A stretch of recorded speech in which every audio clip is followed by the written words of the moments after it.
শাহাদাতের মাধ্যমে সারা বাংলাদেশে এত হাদি তৈরি হয়ে গেছে, আপনারা চাইলেই এখানে হবে না।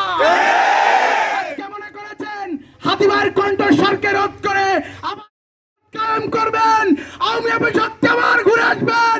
আমরা বলতে চাই যতক্ষণ এই কণ্ঠে আওয়াজ থাকবে বিরুদ্ধে আমাদের অবস্থান থাকবে থাকবে থাকবে।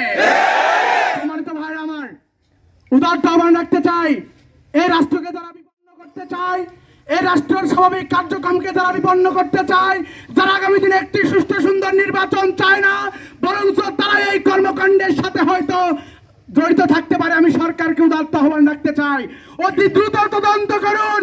উত্তরপাড়াকে বলতে চাই 626 জনকে দায় মুক্তি দেওয়ার মাধ্যমে পালানোর যে সুযোগ দিয়েছেন, আপনারা চাইলে এই দুজন খুব কঠিন ছিল না।